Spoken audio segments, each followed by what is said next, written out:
So let me give you an overview of how I have learned to apply this in my life, and that other people are finding really helpful too. So this board here, the yellow and purple board, is the Joy-Based Living Blueprint. And the blueprint has 6 elements on it. And what's important to note about the 6 elements are that they influence you in every single moment of your life. Your things influence you in this moment. Your community influences you in this moment. And even if you were by yourself, you'd have your community still in your head, right? They're still influencing. Your desires are influencing you. Your emotions are influencing you. Your relationship with yourself is influencing you. And your relationship with the greater field of life, which some people call God or universe, that's always constantly influencing you. And so what we want to do through the joy-based living practices is release the woundings so that the joy that's wanting to emerge through us can. Okay? You're following me so far, aren't you? Okay. So the 3 ways that Mario's book is called the MindBody Code, and what he's found is that across the world, in all cultures, there are 3 ways that we wound each other, and there are 3 ways that we can, catalyze healing. We can bring healing to the wounds and make them actually dissipate and take our power back. And so the 3 woundings are shame, abandonment, and betrayal. And the 3 healing fields are honor, commitment, and loyalty. Joy-based living for me is a new way of speaking to each other and a new commitment to each other in a way that I've never experienced before. It allows me and others to say to each other things in an honest, kind, compassionate way and speak to each other with each of our well-being at heart, so that we're not hiding behind our old story, we're not hiding behind fear, and we're not hiding ourselves from the other person. We're as authentic as we can be. And for me, that seems to me to be what the world needs right now, because we're all speaking different languages and we're all feeling a little disconnected from each other in protection mode. Why do I call us Vulture Culture? Well, I didn't actually start that, but it was vultures who kind of showed up when I said, somebody asked me about my website and said, well, is joy-based living all about positive thinking? Because if it is, I don't really want to have anything to do with it. And I said, well, I don't blame you. It's not all about positive thinking. And I was kind of like in prayer about how to communicate that. And I was walking my dog, and I just got this like download that joy-based living is not all about positive thinking. It's about being aware and present to everything inside of you and holding a loving space for it. Well, as soon as I got that, it was like this like full body awareness. You ever have that kind of like, you're like, yeah, you get this like knowing that fills you. And I look up, and there's a vulture flying by, circling. And then another one circling, and then another one circling, and all 3 of them. And I was like, okay, pay attention. And what do vultures symbolize? What do? They clean the earth. They peck clean the earth. If we didn't have vultures, we would have a very stinky, dirty planet. And so what are we doing in joy-based living? The first major part of joy-based living is cleaning up how we treat ourselves, how we treat our relationship with our things, our community, our desires, our emotions, our life, and ourselves. Right? So when I was asked to do the workshop here in March, and Claire was helping me put a flyer together, she said, well, let's call it Joy-Based Living Vulture Culture. And I was like, are you for real? So I'd like to say yes. And so that's how that started.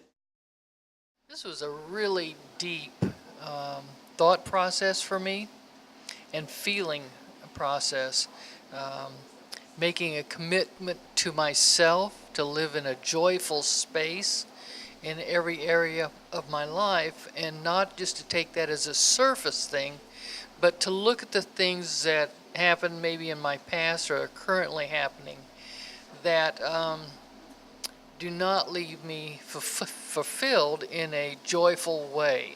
I don't get that feeling of joy rising up in me, and taking a relook at those things in my life that I need to change.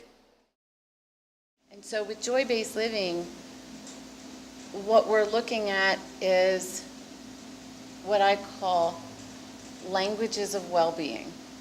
What we speak in joy-based living is languages of well-being. And the reason we come together in groups and in partnerships repeatedly is because the best way to learn a language is not by yourself, it's with others. Now, what's a language of well-being? A language of well-being is something that when you speak it, it actually boosts your creativity, your immune system, your well-being, your happiness. This language is not intellectual, and it's not necessarily emotional, but it's a body language, and I'll give you some real clear examples.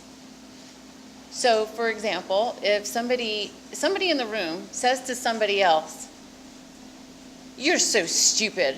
I can't believe you just said that." And you're a sensitive person, your body will be affected. Does anybody disagree with that? So where might you feel that in your body? Put your hand where you might feel that in your body.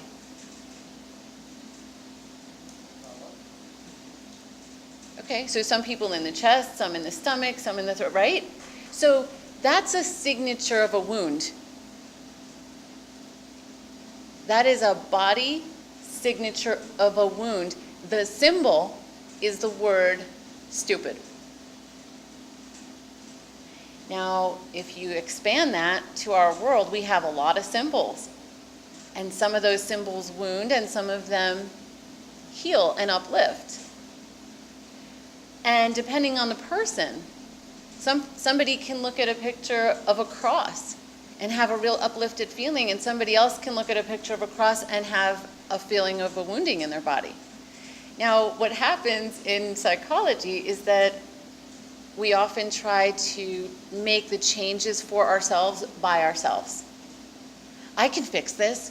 No, that's not going to wound me. The next time they say that, that's not going to bother me. And as we know from our own experience, it doesn't really work, right? We get loop thoughts. And so what we engage here is a mind-body language that turns the wounds in, and we bring healing fields. Now, when I'm talking about wounds and healing fields and symbols, that's not my work. That's the work of Dr. Martinez, who's brought to the table the influence of culture on our mind-body. Okay? So we'll actually do some practices today of bringing healing fields to places where you have felt wounded. Now, a couple things about wounds is that we all have been wounded, and we all wound each other. Sometimes consciously, sometimes unconsciously. So this is not a class about perfectionism at all. It's a class about authenticity and honesty, because people who are showing up to this kind of program don't want to hurt other people and don't want to hurt themselves. And so one of the things that happens in like personal growth groups is somebody witnesses a wounding or somebody gets wounded, and all of a sudden the group starts breaking down. People start dropping out, and you don't know why they're going. All of a sudden the groups, there's some dissension and you don't know what's going on. Well, when we can talk about these woundings and say, here's what's going on, let's bring it to the table, then when something happens, there's a ground for it to be talked about. This is what happened. Oh, okay, really sorry, I didn't mean to do that. Or, oh, let's take a look at that and approach it from a different way. Because here's the thing, everybody. What I've noticed about personal development circles is that there are a lot of idealists and perfectionists among our circles. And in some ways, that's really great because we're heralding a vision for something better for the world, right? But sometimes we use that vision to point arrows at each other. And we need more compassion in the game. We need more compassion for ourselves, and we need more compassion for each other. Does that make sense? Because one of the things I notice about the kind of people who are learning this is a lot of times we're alone. figure it out for yourself. I'm going to make it happen. We've left arenas or families that were like, I'm not doing that. I'm going to do my own way. And then we come together, but we don't quite know how to get together without practicing the woundings that were inflicted on us. And it's nobody's fault. I'd say it makes me consider my life and want to improve without feeling guilt about not being an improved version, or without feeling pressure like I have to do things a certain way. So I'd say that for fellow perfectionists, it's a pretty great way to improve your life a little bit with no pressure. My dream for joy-based living is that all of us are speaking the healing fields. Somebody comes up and says, this is what I want to do or I want to be, and people rush in and say, wow, that's awesome. Somebody gets a really great success and people in the group say, oh my gosh, I'm really happy for you. Now, some people in the group might have some jealousy or some envy, but that's on the table. Do you see? Do you see the freedom in that? And we're witnessing ourselves at the same time, and we're saying, wow, could I take that in? Wow. I mean, when I started stepping into this journey, I'm in a group with 20 other women that I help bring together that live all over the world. We get together on the phone twice a month. It's an event, and we have a forum that's ongoing. And when I first started really getting into the joy-based living practices and principles and teaching, they were all like, you're soaring, you're soaring. And so there was like all of this like energy going on that was lifting me from them.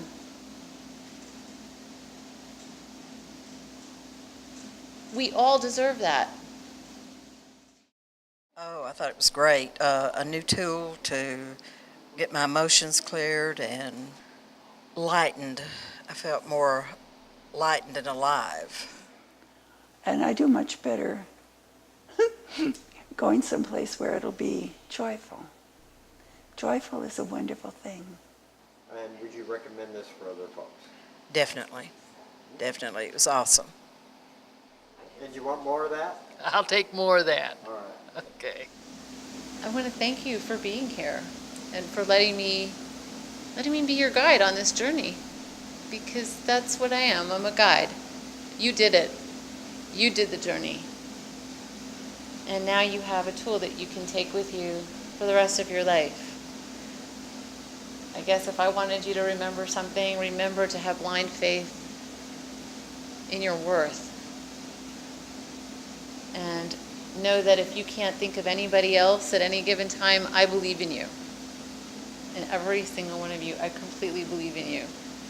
We're in this together. You're pioneering this with me. And thank you for being part of this journey.